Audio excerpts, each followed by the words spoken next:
നമസ്കാരം. മൺപാത്രക്കാരിയുടെ മനോരാജ്യങ്ങൾ. പാത്രങ്ങൾ വേണോ? മൺപാത്രങ്ങള്. ചട്ടിക്കര കൊടുക്കപ്പാറ് വേണോ?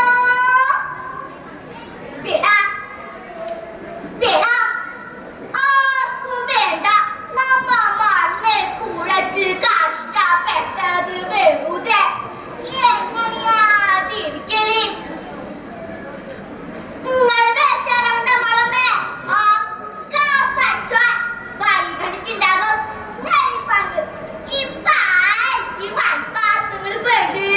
നിങ്ങൾ നല്ല രണ്ട് ആടെ എത്ര വേഗാപ്പിച്ച് പെരുകല്. കുടുംബശ്രീയിലെ എത്ര പെണ്ണുങ്ങൾ ആടിനെ കൊണ്ട് ജീവിക്കുന്നത് ആലോചിക്ക. പറഞ്ഞാലും കാര്യമുണ്ട്. ആടത്ര മോശമൊന്നുമല്ല. ഏതായാലും ഞാൻ ഈ പാത്രങ്ങൾ വേഗം വെച്ച് തീർത്തിട്ട് ഇന്നത്തോടെ അവസാനിപ്പിക്കണം. എന്താ അവസാനിപ്പിക്കണം? അമ്മളും പറഞ്ഞത് കടുകും ചീരകളെ കുട്ടികൾ കഷ്ടത്തിലാവും. ഇപ്പൊ ജീവിക്കാനല്ല മരിക്കാനാണ് ആളുകൾക്ക് ഉത്സാഹം. ആത്മഹത്യ ഒരു കാരണവും വേണ്ട. സ്കൂൾ കുട്ടികൾ പോലും ശിവശിവ പുരുഷനെ പാത്രങ്ങൾ വേണം. പിന്നെ കുറച്ചു നേരം ഞാൻ ഈ പണം നിർത്തി ആടിനെ പോറ്റാനാ ഉദ്ദേശം.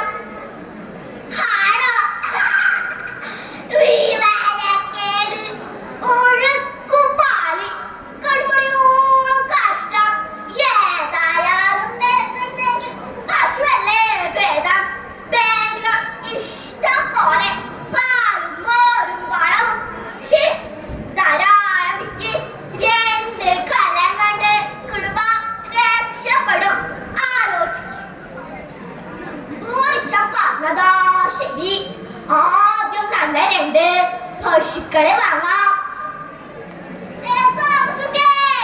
ഈ പിടിച്ചാല് ഞാനൊന്ന് മുറുക്കട്ട്. പാത്ര കച്ചവടം കൊണ്ട് മുടിഞ്ഞു താമസിക്കേ. ഞാൻ ഈ പണം നിർത്തി നല്ല രണ്ട് പശുക്കളെ വാങ്ങാൻ പോകുക. നിങ്ങളെന്തൊരു ബുദ്ധിമോശമേ.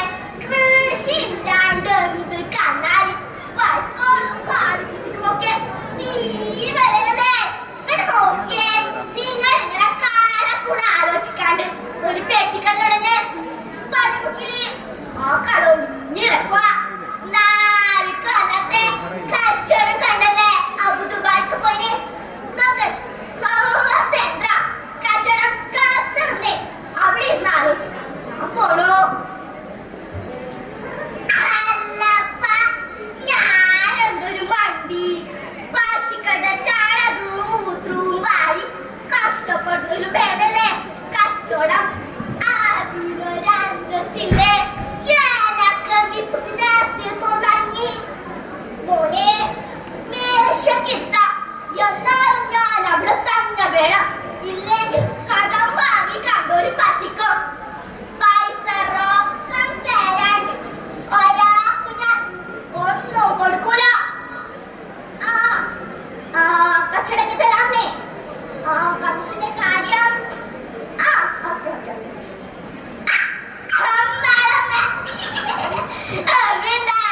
കുഞ്ഞാപ്പു ബ്രോക്കറുടെ ആവശ്യമൊന്നുമില്ല. എനിക്ക് കച്ചവടം ചെയ്യാനുള്ള കടി കിട്ടി. കടുമുക്കില് നിങ്ങൾ ഇതൊന്ന് പിടിച്ചാലേ. ഇവിടെയാ ടൗണിലാണ് ശരി. മറ്റേങ്കിലും ഒരു ബസ് വാങ്ങി റൂട്ട് അടക്കം വരുന്ന ഒരു കണ്ടീഷൻ ബസ് ഉണ്ട്. വേണ 15 കിലോമീറ്റർ കണ്ടോലും എന്താ തിരക്ക്. 4 കൊല്ലം കൊണ്ട് 4 ബസ് വെച്ചടി കയറ്റി. അത് തന്നെയാണ് എനക്കെന്തി പുത്തി നേരത്തെ തോന്നി. മോനെ കണ്ടക്ടറാക്ക ബസ്സിന് കൊണ്ട് പിരിട്ടാലോ. എന്റെ പേരെന്താ മോശം. അമ്മാളോ മോട്ടോർ സർവീസ്. അമ്മാളോ മോട്ടോർ സർവീസാ. ഈ